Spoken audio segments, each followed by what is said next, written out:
غزل میں اور نظم میں ایک بنیادی فرق کیا ہے؟ تو سب سے بڑا فرق جو میں بار بار آپ کو بتا رہی تھی کہ بیٹا غزل کا کوئی بھی نام یا عنوان نہیں ہے. نظم جو ہے چونکہ وہ ایک ہی موضوع سے متعلق ہے تو ہم اس کو کوئی نام یا عنوان دیتے ہیں. تو نظم میں ہمیں صنف سخن لکھنے کی ضرورت نہیں ہے، وہاں ہم سیدھا سیدھا نظم کا عنوان دیں گے. ہاں غزل میں ہم چونکہ غزل کا کوئی عنوان نہیں ہوتا تو وہاں ہم صنف سخن لکھتے ہیں. میں یہاں آپ کو ابھی دونوں کی پریزنٹیشن ساتھ ساتھ لکھ کے بتاتی ہوں تاکہ آپ کو دونوں کا جو فرق ہے وہ واضح ہو جائے اور آپ کو سمجھ میں آ جائے کہ کہاں صنف سخن لکھنا ہے اور کہاں پہ عنوان لکھنا ہے. تو اس کو دھیان سے دیکھیے اور کوشش میں آپ کو ہمیشہ کہتی ہوں کیا کریں کہ ان چیزوں کو لکھ لیا کریں اپنے پاس تاکہ آپ کو مشکل نہ ہو. تو بیٹا پہلے شروع ہم اسی طرح کریں گے جیسے ہم اپنی ہر ایک چیز چاہے نظم ہو، غزل ہو، سبق ہو، ہم اس کو جس طرح سے بھی شروع کرتے ہیں اپنا جو مصنف کا یا شاعر کا جو تعارف ہے جس طرح سے ہم اس کو شروع کرتے ہیں. تو ہم کیا پڑھ رہے تھے؟ ہم میر تقی میر کی غزل ہم پڑھ رہے تھے. تو میر ہمارے شاعر ہیں. اس کے بعد ہم کیا لکھتے ہیں؟ دور. اور میں آپ کو ہمیشہ بتاتی ہوں کہ ان کی پیدائش کا سال، ان کی وفات کا سال.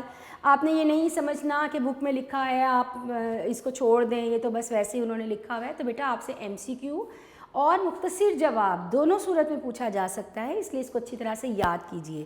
تو میر تقی میر ہمارے شاعر ہیں اور 1723 سے یہ جو دور ہے جس کا میں آپ کو کہتی ہوں یعنی پیدائش کا سال اور پھر آگے ان کی وفات کا سال 1723 سے 1810 تک کا ان کا دور ہے. اب پھر جس طرح میں آپ کو بار بار کہتی ہوں کہ بیٹا غزل کا کوئی نام یا عنوان نہیں ہوتا تو ہم غزل کا تو نام جیسے حمد پڑھتے ہوئے میں نے یہاں لکھ دیا نظم کا عنوان حمد، لیکن غزل کا تو کوئی عنوان نہیں ہے. تو ہم کیا پڑھنے لگے ہیں؟ ہم غزل پڑھنے لگے ہیں. تو اس کے لیے میں نے کیا لکھا یہاں پہ؟ صنف سخن. صنف میں نے آپ کو کیا بتایا تھا؟ قسم کو کہتے ہیں.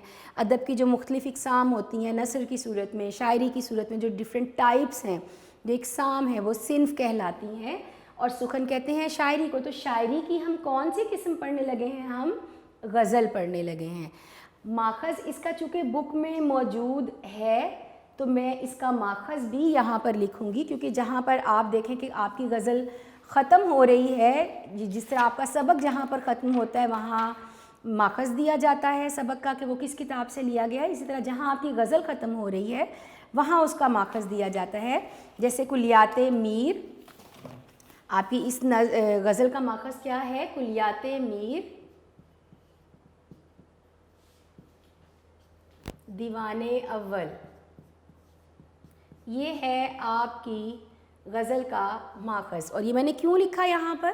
کیونکہ آپ کی بک میں ماخذ موجود ہے. اب بیٹا ذرا دھیان سے دیکھیے جو میں آپ کو بتا رہی تھی، جو مجھ سے بچوں نے پوچھا کہ ہم کس میں صنف سخن لکھیں گے اور کہاں پہ ہم عنوان لکھیں گے. پہلے بھی میں نے آپ کو بتایا، میں پھر سے دوبارہ اکٹھا دونوں کو لکھ کے بتا رہی ہوں تاکہ آپ کا کنفیوژن جو ہے وہ ختم ہو جائے. جو بھی آپ کو سمجھ میں نہیں آ رہا میں اوپر لکھ رہی ہوں کہ اگر آپ کو غزل میں سے آتا ہے شعر تشریح کرنے کے لیے تو آپ کیا کریں گے، اور اگر آپ کو نظم میں سے آتا ہے تو پھر آپ کس طرح سے اس کی تشریح کریں گے. تو اب دھیان سے دیکھیے، مثال کے طور پر آپ کو غزل میں سے آیا ہے، میں وہ پریزنٹیشن لکھ رہی ہوں جہاں سے آپ اپنا آنسر جس طریقے سے سٹارٹ کریں گے، جس طریقے سے آپ تشریح لکھنا شروع کریں گے. سب سے پہلے آپ کیا لکھتے ہیں؟ شاعر کا نام. یہ تو آپ سب کو پتہ ہے، میرا نہیں خیال اب مجھے دوبارہ سے لکھنے کی ضرورت ہے. میں بارہا آپ کو بتا چکی ہوں کہ سوال نمبر سے آپ شروع کریں گے. اپنا سوال نمبر لکھیں. آپ کیا کرنے لگے ہیں؟ آپ شعر کی تشریح کرنے لگے ہیں، آپ وہ لکھیں. پھر آپ کیا کریں گے؟ آپ وہاں پر جو اپنا شعر ہے وہ پورا لکھنے کی بجائے اس کا خاکہ لکھیں گے. وہ بھی طریقہ کار میں نے آپ کو سمجھایا تھا. اس کے بعد کی جو ہیڈنگز ہیں وہ اب میں یہاں پہ لکھ رہی ہوں. شاعر کا نام،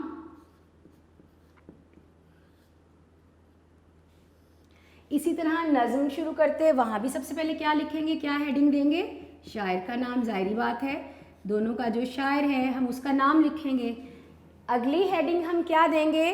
اگر ہم مثال کے طور پر ہم حمد لے لیتے ہیں، آپ کو حمد میں سے کوئی آ گیا یا آپ کو غزل نمبر 1 میں سے کوئی شعر آ گیا، تاکہ میں آپ کو سارا آگے لکھ کے بھی بتا دوں. یہ مثال لی ہے میں نے. اگر آپ کو حمد میں سے آ گیا تو آپ کیا لکھیں گے؟ شاعر کا نام. کس کی تھی پہلی جو ہم نے نظم پڑھی تھی، حمد پڑھی تھی؟ الطاف حسین حالی. تو آپ نے شاعر کا نام لکھ دیا الطاف حسین حالی. اگلی ہیڈنگ اب آپ کیا دیں گے؟ نظم کا عنوان.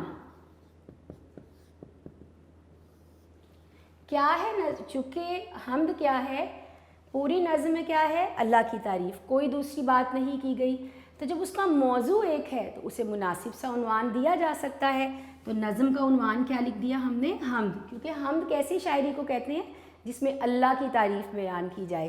تو ہم نے نظم کا عنوان لکھ دیا حمد. نظم حمد کا کوئی ماخذ چونکہ وہاں پر موجود نہیں ہے تو ہم اگلی ہیڈنگ کیا دے دیں گے؟ تشریح. تو یہ طریقہ کار ہے ایک نظم کے شعر کی تشریح کرنے کا. غزل جیسے مثال کے طور پہ میں نے غزل نمبر 1 لکھا، آپ کی یہی غزل ہے میر والی. ہم نے کیا لکھا شاعر کا نام؟ میر تقی میر. کیا غزل کا کوئی نام یا عنوان ہوتا ہے؟ غزل کا کوئی نام یا عنوان نہیں ہوتا. میں نے آپ کو بار بار یہ بات بتائی ہے. آپ دیکھیں کہ پہلا شعر ہم نے پڑھا اپنی غزل کا، جو مطلع تھا، جو پہلا شعر تھا، اس میں دنیا کی بے ثباتی کا ذکر تھا. ہستی اپنی حباب کی سی ہے، یہ نمائش سراب کی سی ہے. تو کیا ہے کہ اس زندگی کے غیر حقیقی ہونے کے بارے میں اور اس دنیا کو ایک نمائش اور دھوکہ قرار دیا گیا. تو حقیقی عشق حقیقی کی طرف کا ایک شعر تھا. اگلا ہی شعر آ گیا محبوب کے حسن کی تعریف کے بارے میں. ناز کی اس کے لب کی کیا کہی ہے، پنکھڑی گلاب کی سی ہے. محبوب کے حسن کی تعریف آ گئی، بالکل مجازی معنوں کا ایک شعر آ گیا. پھر اس سے اگلے شعر میں آ جائیں، چشم دل کھول اس بھی عالم پر، کیا ہو گیا؟ پھر سے حقیقی معنوں کا شعر آ گیا. تو چونکہ ایک ہی موضوع نہیں ہے اور مختلف موضوعات ہر شعر میں بیان کیے جا رہے ہیں تو ہم اسے کوئی نام یا عنوان نہیں دیتے. تو جہاں ہم نے دوسری ہیڈنگ میں لکھا تھا نظم کا عنوان، وہاں پہ یہاں ہم کیا ہیڈنگ دیں گے؟ صنف سخن. یعنی یہ شاعری کی کون سی قسم ہے؟ یہ غزل ہے، اور آگے ہم لکھ دیں گے غزل. تو یہ فرق ہے. یہاں پر نظم کا عنوان لکھا جاتا ہے، غزل کا کوئی عنوان یا نام نہیں لکھا جاتا. اگلی ہیڈنگ، چونکہ ہم نے غزل کا ماخذ ہمیں کتاب میں دیا گیا ہے تو آپ ماخذ یہاں پر لکھیں، اس کو یاد کریں. جو بھی اس کا ماخذ ہے، کیا ہے ماخذ؟ کلیات میر، دیوان اول، یہ آپ نے لکھ دیا. اور آخر میں آپ اس کی کیا کریں گے؟ اسی طرح جیسے میں نے وہاں بتایا تشریح لکھیں گے. تو یہ فرق ہے ایک نظم اور غزل کی تشریح کے درمیان ہیڈنگز میں. اس کا چونکہ نام یا عنوان ہے، چونکہ یہ ایک ہی موضوع سے متعلق ہے، اس میں چونکہ مختلف موضوعات ہر شعر میں ہیں تو کوئی نام یا عنوان نہیں. تو صنف سخن ہم یہاں پہ لکھیں گے، نہ کہ ہم نظم میں. یہ تو ہمیں پتہ ہے صنف سخن شاعری کی کون سی قسم ہے. یہ غزل ہے اور یہ کون سی قسم ہے؟ یہ نظم ہے. ٹھیک ہے. تو نظم چونکہ ایک ہی موضوع سے متعلق ہوتی ہے، اس میں موضوعات کی کوئی قید نہیں. آپ مذہب پر لکھیں، سیاست پر لکھیں، آپ فطرت پر لکھیں، قدرتی مناظر پر لکھیں، موسموں پر لکھیں، پھلوں پر لکھیں، سبزیوں پر لکھیں، کوئی قید نہیں ہے موضوع کی. آپ کسی بھی موضوع پر آپ جو نظم ہے وہ لکھ سکتے ہیں. لیکن غزل کا ایک مخصوص موضوع ہوتا ہے، عشق محبت کے موضوعات میں رہ کر، اور جو ایک مخصوص اس کا طریقہ کار ہے اسی میں رہ کر ہمیں غزل لکھنی پڑتی ہے. ہاں اس میں عشق حقیقی کے بھی اشعار آ جاتے ہیں، لیکن اس کا چونکہ ایک مخصوص موضوع ہے، ایک مخصوص طریقہ کار ہے، تو وہ اسی میں رہ کے لکھی جاتی ہے.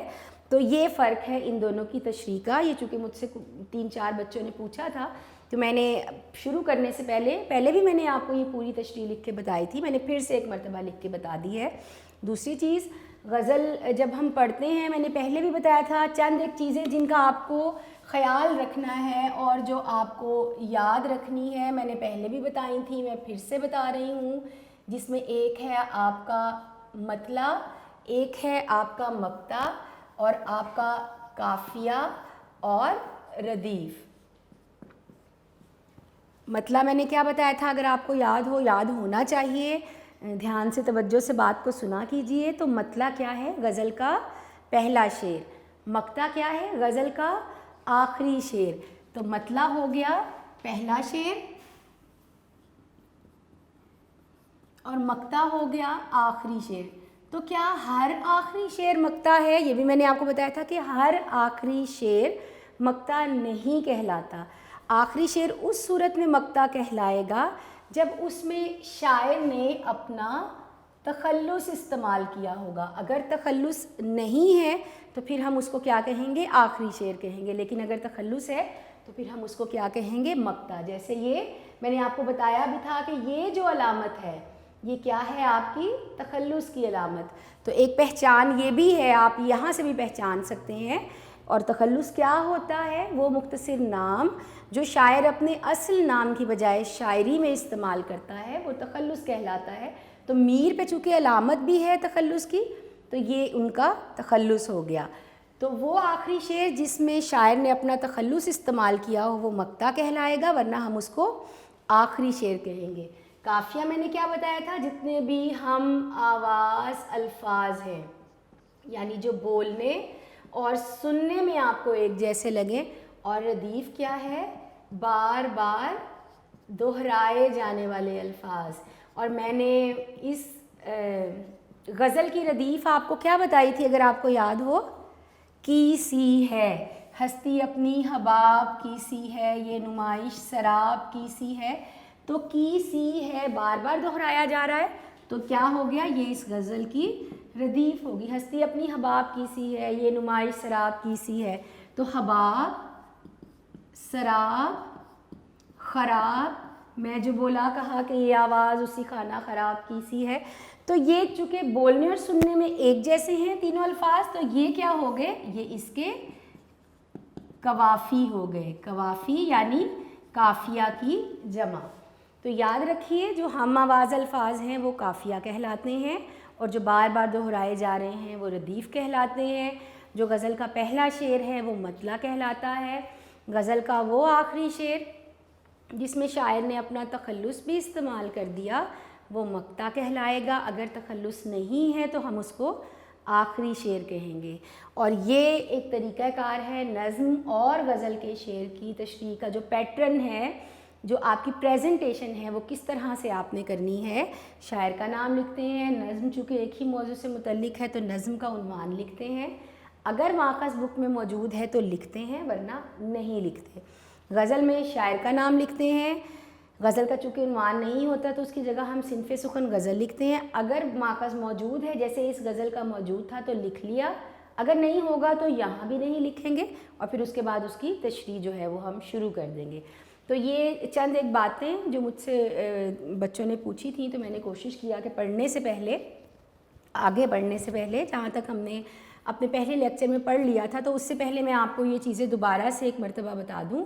تو بیٹا کوشش کیا کریں کہ ان کو لکھ لیا کریں اپنے پاس رجسٹر پہ تاکہ جب آپ اس کو بار بار دیکھیں گے. اور چونکہ میں نے آپ کو یہ بھی بتایا ہے کہ بیٹا آپ کے پاس گھر میں وقت ہے تو آپ پریکٹس ضرور کریں. میں پھر سے کہہ رہی ہوں پریکٹس ضرور کریں کٹی نیب والے مارکر سے لکھنے کی. بازار سے آسانی سے مل جاتے ہیں 604 اور 605 کے مارکر.